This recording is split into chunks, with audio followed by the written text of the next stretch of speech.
Hey girls, good morning all of you. आज हमारा आपका टॉपिक है यूनिट 4 का होम फर्निशिंग।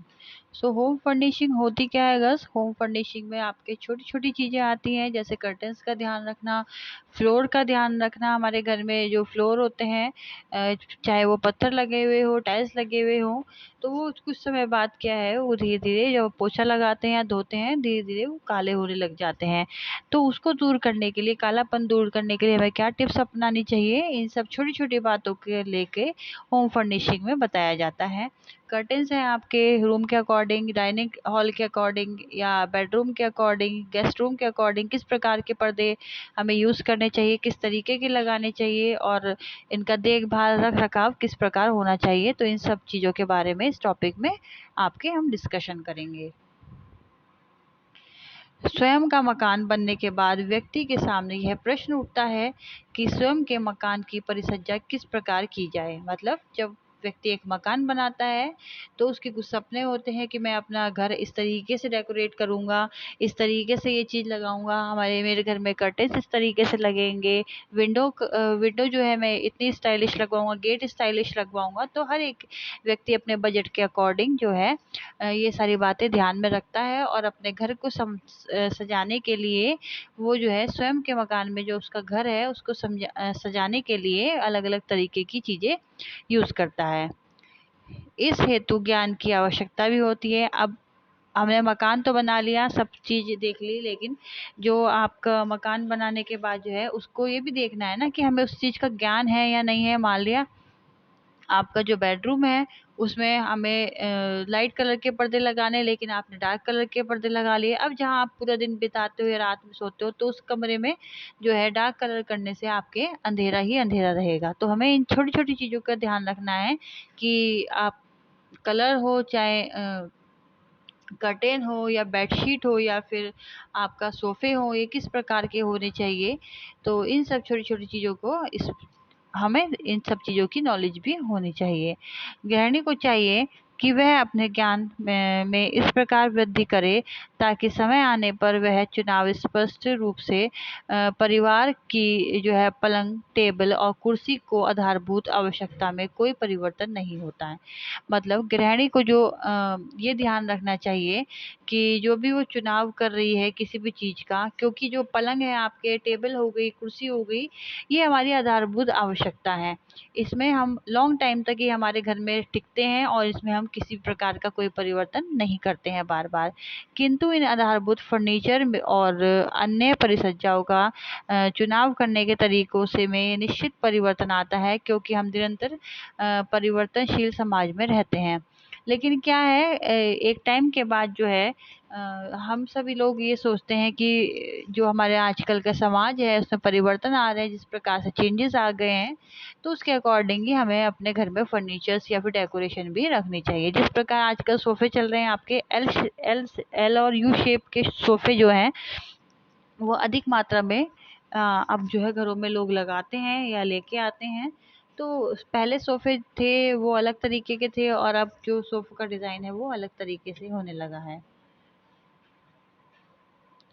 परिसज्जाओं का चुनाव करने से पूर्व समय से यह प्रश्न पूछ लेना चाहिए कि क्या स्थानांतरण के कारण सामान इधर से उधर ले जाना पड़ता है।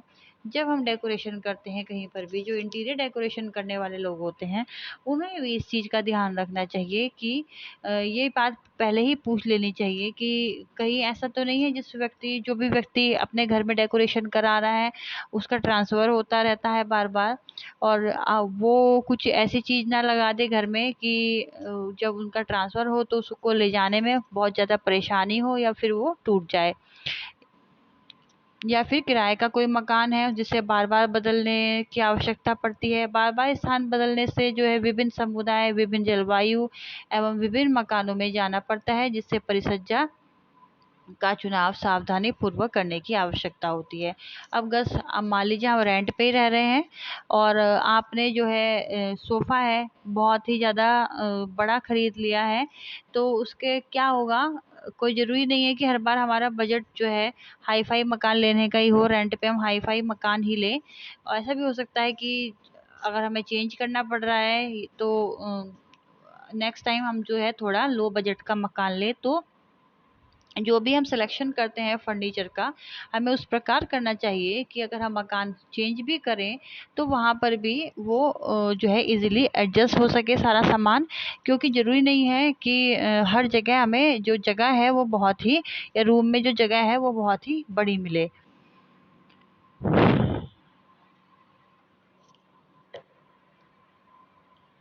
फिर है आपका गृह परिसज्जा के उद्देश्य, या फिर हम इसमें इसे कॉन्सेप्ट भी कह सकते हैं, ऑब्जेक्टिव भी कह सकते हैं, दोनों चीज का मतलब एक ही है। गृह परिसज्जा हमेशा से ही महत्वपूर्ण रही है, किंतु वर्तमान गतिशील समाज में इसका महत्व और अधिक बढ़ गया है। मतलब जो आपकी होम डेकोरेशन है वो पहले से ही इम्पोर्टेंट थी, लेकिन जो आजकल का जो गतिशील है समाज है, जो जिसमें इतनी भागदौड़ वाली जिंदगी है, उसमें इन चीज़ों का महत्व बहुत ही ज़्यादा बढ़ गया है। यह एक ऐसे साधन है जो कि क्या है, आपके परिवार की सुरक्षा और हमारे जीवन को निरंतरता प्राप्त करते हैं। गृह परिसज्जा के उद्देश्य इसके महत्व को बताते हैं। फर्स्ट है आपका इसमें सुरक्षा को प्रदान करना। गृह परिसज्जा व्यक्तिगत और पारिवारिक जीवन में निरंतरता की अनुभूति स्थापित करने में सहायक होती है। कार, टेबल और कुर्सियों के सामान्य समूहीकरण को यदि अच्छी तरीके से प्रकाशमय किया जाए और खेल के लिए उपयोग किया जाए ताकि संपूर्ण परिवार खेल का मनोरंजन कर सके, तो यह परिवार जीवन की सामान्य अनुभूति को प्राप्त करने में आश्चर्य रूप से सहायक होते हैं।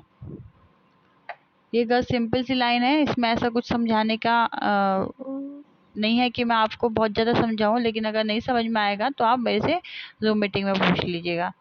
फिर है आपका खाने की मेज भी पारिवारिक आनंद के केंद्र के रूप में अन्य फर्नीचर का वह सेट है जो परिवार जीवन में निरंतरता की अनुभूति स्थापित करने में सहायक होता है। मतलब जो खाने की मेज होती है वो भी इस तरीके का फर्नीचर का सेट है जहाँ पे हम सब लोग रात के टाइम हो, चाहे दोपहर का लंच हो या ब्रेकफास्ट हो, सब लोग मिलके इकट्ठे एक ही जगह पे बैठ के खाते हैं, अपने सुख दुख के बारे में बताते हैं, घर के बड़े अपने परेशानी के बारे में डिस्कशन करते हैं, छोटे अपने स्कूल की बातें बताते हैं बड़ों को कि आज हमने ये कार्य किया। तो एक डाइनिंग टेबल जो है आपके आनंद का केंद्र भी है, जहाँ पे हम अच्छे बुरे दोनों तरीके के इमोशंस अपने जाहिर करते हैं। जब हमारी परिसज्जाएं सेट हो जाती हैं तो कुशलता पूर्वक आगे की योजना बनाकर और व्यवस्थित करके परिवार को सुरक्षा और ठोसता की अनुभूति का प्राप्त हो सकती है। यानी जब जो भी हमारी डेकोरेशन जो है वो सेट हो जाती है तो कुशलता पूर्वक जो है आगे की योजना बनाकर और व्यवस्थित करने परिवार की सुरक्षा और ठोसता की अनुभूति प्राप्त होती है। मतलब जो परिवार है, जब हमारी अच्छी बुरी सब चीज़ हम एक जगह बैठ के अपनी व्यक्त करेंगे तो घर के बड़े हमें सजेशन भी करते हैं कि भाई इस काम को इस तरीके से नहीं, इस तरीके से कर लो, ये कोई प्रॉब्लम है तो वो लोग इस बात का सलूशन देते हैं या फिर डिस्कशन करते हैं। तो हमें एक सुरक्षा मिलती है परिवार की, और जो हमें जो है ऐसा लगता है कि हमारा जो परिवार है एक पिलर के रूप में हमारे साथ खड़ा हुआ है। सेकंड है आपका आराम प्रदान करना, टू प्रोवाइड कंफर्ट। एक औसत ठेकेदार द्वारा बनाया गया मकान या अपार्टमेंट एक दृष्टि से देखने पर पता चलता है कि उसमें कई संरचनात्मक कमियां होती हैं। जब कोई ठेकेदार जो प्रॉपर्टी डीलर का काम करते हैं, जब वो कोई अपार्टमेंट या मकान बनाते हैं तो वो क्या है, इन चीज़ों का ध्यान नहीं रखते कि कहाँ पे हमारी वॉशिंग मशीन लगनी है, या फिर जो किचन है उसमें आपकी जो सिंक है वो कितनी बड़ी है, या फिर मोटर की टंकी देनी है या नहीं देनी है। इन छोटी छोटी बातों का ध्यान रखा जाता है, जो कि जो ठेकेदार मकान बनाते हैं, अपार्टमेंट बनाते हैं, वो इन चीज़ों का ध्यान नहीं रखते हैं, और जो मटेरियल लगता है वो भी बहुत ही ज़्यादा बेकार लगाते हैं, जिससे कि घर की देखभाल में बहुत ज़्यादा कठिनाई आती हैं और दिन प्रतिदिन के आराम में बाधा वो डालने लग जाते हैं। कई बार ऐसे मकानों में सुधार करना भी कठिन होता है। अतः अमितता की दृष्टि से गृह परिसज्जा द्वारा इस प्रकार की खामियां को कुछ हद तक पूरा किया जा सकता है। सो गर्ल्स, ये थी आज की आपकी वीडियो ना। आगे का नेक्स्ट टॉपिक हम दूसरी वीडियो में डिस्कशन करेंगे। तो जो आपके मकान बनते हैं, मतलब हमें ये भी चीज़ का ध्यान रखना है, जो हम लोग मकान बनाते हैं मोस्टली जो है ठेकेदारों से बने हुए मकान हमें नहीं लेने चाहिए, हमें स्वयं के मकान खुद बनाने चाहिए, जिससे कि हम उसमें हर एक चीज़ का हम ध्यान रख सकें। सो बस आज का ये टॉपिक आपका पूरा हो गया है। अगर कुछ और आपको जानना है या फिर इसमें नहीं समझ में आया है तो जूम मीटिंग में डिस्कस करिए।